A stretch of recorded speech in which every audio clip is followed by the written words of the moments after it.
But I've cheered up since I saw you, actually I was at a funeral last week and I caught the wreath. So, a lot of quick silly gags. A guy walked in the newsagents in Barnsley and said, "Do you sell bereavement cards?" The man said, "Yes." He said, "Would you exchange it to get well soon?"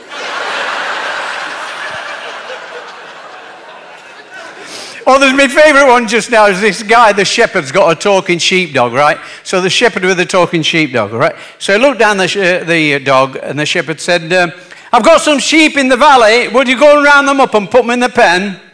And the dog went, "What?" He said, "There's some sheep in the valley. Would you go and round them up and put them in the pen?" And the dog went, "All right." And he went away. He came back an hour later, and the dog went, "I've done it." So the shepherd said, "How many sheep were there?" He said, "There were 40.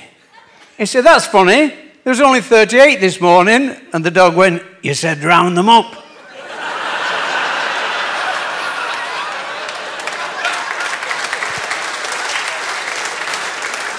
So she's sat in the bedroom, this lady, she's getting on a bit in age and she's feeling quite depressed. She's looking at her reflection in the mirror. Her husband George is stood behind like that and she's looking at the reflection. She says, "Oh, look at me, George, look. I'm getting older, George, look. I'm feeling depressed. I've got lines on my face, George. I've got cellulite on my legs. I'm really depressed. I've got droopy boobs. Pay me a compliment." He said, "Your eyesight's spot on."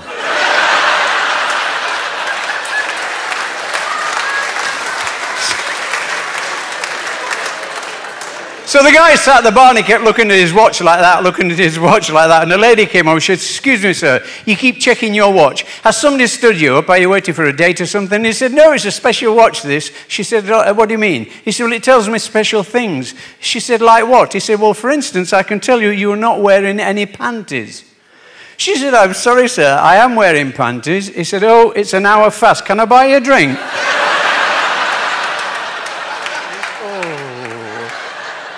And for some reason, as a man, we mature, we get older. We have what we call the 4 stages of maturing. You'll identify with at least one of these. Stage 1, forgetting names. We've all done that. Stage 2, forgetting faces. We've done that. Stage 3, forgetting to zip up. There's one worse than that. Stage 4, forgetting to zip down.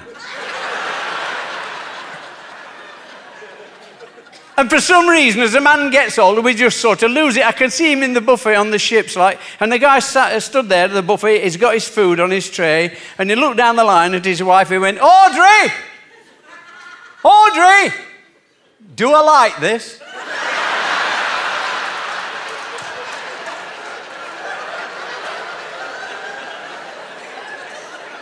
This guy's travelling around. He's been away from home for quite a while and he's in the hotel bedroom feeling quite lonesome. And he pulled the bedside drawer open like that. And inside the drawer, there was a card, a blue card. And written on the blue card, it said, "Kinky sex. We cater for your every needs." And it was one of these premium rate phone numbers. And he thought, "Oh, what the heck, I'm missing my wife. I'll try it." So he dialed the number. A lady's voice answered. He said, "Hello." "Hello." He said, "I want sex. I want kinky sex. I want whips. I want blindfolds. I want leather." She said, "Would you dial 9 for an outside line, sir?"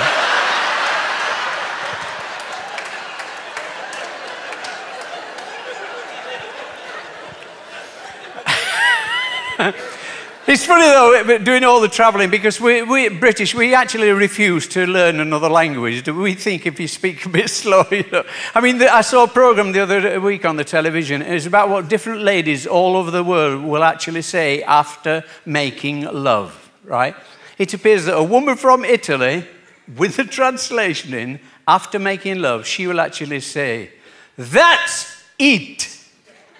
And yet it seems that a woman from France, with the translation in, after making love, she will say, "Is that it?" And yet it seems that a woman from Barnsley,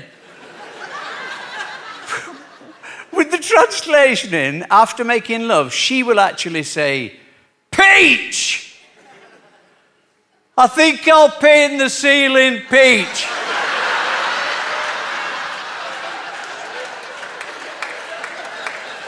Do you know a friend of mine from Barnsley, about 5, 6 years ago, he wanted to go over to Paris, France to watch a World Soccer Cup final, and he was scared to go, and his friend said, why? He said, well, I cannot speak French. And his friend said, do not worry about that. If you want to go over to Paris, France, all you have to do to make yourself understood is speak very, very slowly, and they will understand you. He said, will it work? He said, of course it'll work. So the guy tried it out, and he went over to Paris this day, and he walked in the bar, and he went like this, he went to the bartender, excuse me, could I have a beer, please? So the bartender said, of course you can, sir. So the customer said, excuse me, where do you come from? So the bartender said, I come from Barnsley, England, UK. So the customer said, well, what a coincidence.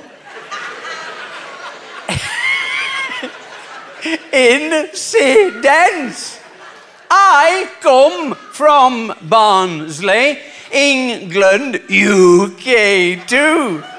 So the bartender said, in that case, why are we speaking to each other in French?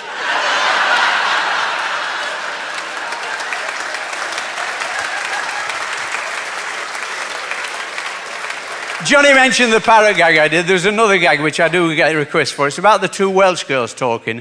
And one said, she said, Blodwyn, she said, how'd you get on with that Gareth Jones the other night? So the other one, she said, Gareth Jones, what a nice man that he was.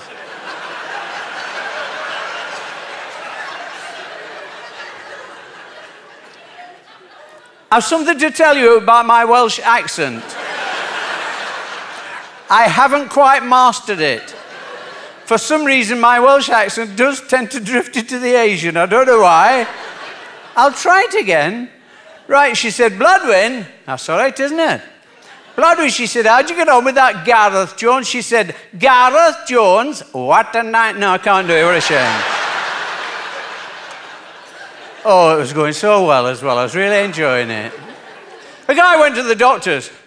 He said, I think my wife is going a little bit deaf. I don't embarrass her. How can I approach the problem? The doctor said, quite simple. Why don't you go home tonight, stand about 12 feet behind your wife, speak to her, and see when she hears you. He said, what a good idea. And he went home that night, and he stood about 12 feet behind his wife. He went, what's for dinner? Nothing. So he got a bit closer. He went, what's for dinner? Darling? Nothing. So he got a bit closer. He went, what's for dinner? My dearest? Nothing. By now, he's practically stood on her shoulder. He went, what's for dinner? Lovely. She turned around. She said, for the 4th time, roast chicken.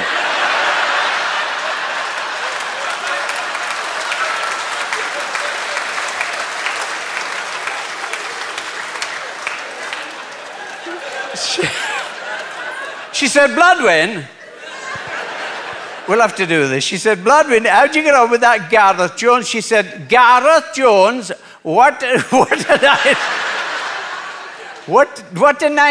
nice man.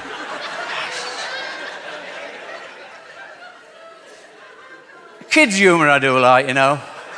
I love kids' humour. Like the story where the guy went to the door of the house, knocked on the door of the house, little boy, 10 years old, he opened the door, he's got a glass of brandy and a cigar. And the man looked at him and said, excuse me, is your daddy in? He said, does it look as though my dad's in?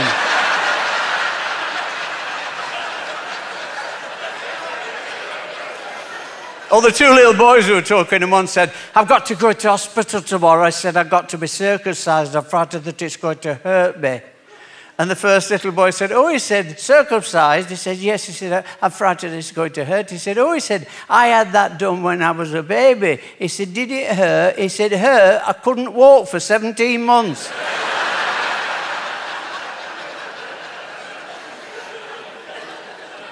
This guy's away from home and he thought he'd call home. He rang home, little girl answered the phone. She said, hello. He said, hello. It's Daddy here. She said, oh, hello, Daddy. He said, could I speak to Mummy, please? She said, oh, not just now, Daddy. He said, why not? Well, she's with Uncle Bill, Daddy. He said, Uncle Bill, darling? Who's Uncle Bill? She said, you know Uncle Bill, Daddy, he comes and spends every weekend with Mummy while you're away working so very hard. Does he, darling? Whereabouts are they? Well, they're in the bedroom where they seem to spend most of the time, Daddy. He said, darling, I want you to do Daddy a favour. Will you go and stand outside the bedroom door and say that Daddy's car's just arrived on the drive, and then come back and tell me what happens?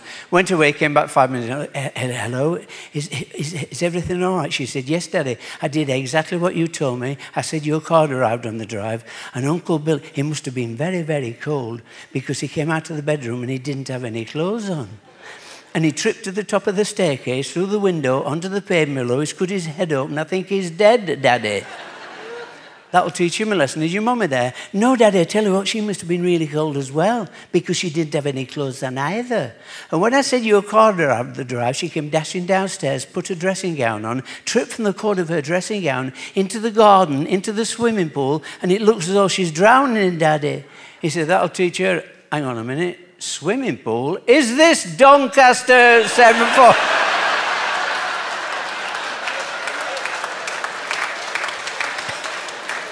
She said, Bloodwin, we're going to do this, right? I've got another job in November. She said, Bloodwin, how'd you get on with that Gareth Jones? She said, Gareth Jones, what a nice man. What a nice man that he was. She said, do you know he took me out to the picture? She said, did he? She said, yes. She said, what happened then? Well, she said, he bought for me. He bought me a big bag of sweeties.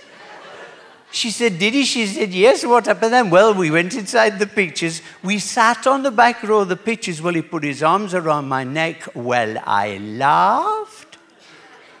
All time I was laughing.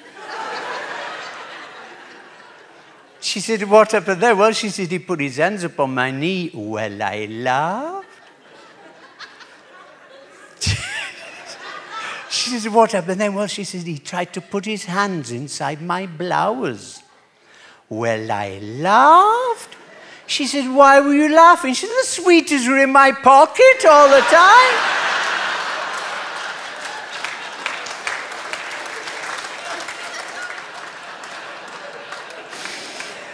You know, if you're travelling around, you're a doctor, and people tell you say you're a doctor, they all tell you your ailments. If you're a comedian, people tell you gags. But I picked up 3 gags from the public.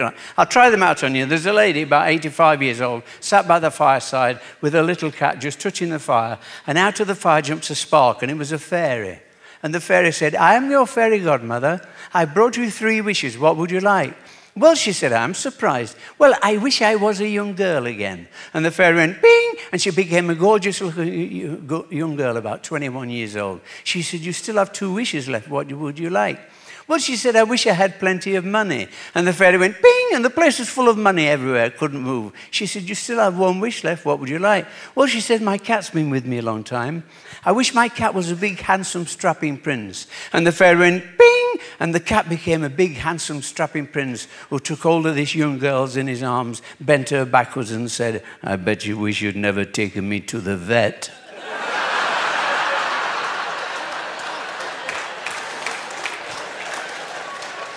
Oh, the other one, I'll just do the other one. The 3 guys in the bar were talking, they're getting on a bit, they're having a drink, and they says, Tommy, we're not here forever. He said, when you actually pass away and you're laid in your coffin and your friends look down, what would you like them to say about you, Tommy?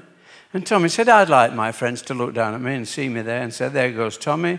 What a good man he was. He was a great worker, very good to his wife and family, always bought around a drink. He will be sadly missed. He said, George, when you were laid in the coffin and your friends looked down on you, what would you like them to say about you? George said, well, I'd like them to say, well, there goes George. He's a really good, true Catholic man, great football supporter, a great sense of humour. He will be sadly missed. And they said, Bob, when you were laid in your coffin and your friends looked down at you and stared at you like that, what would you like them to say? He said, I'd like them to say, look, his eyes are still moving.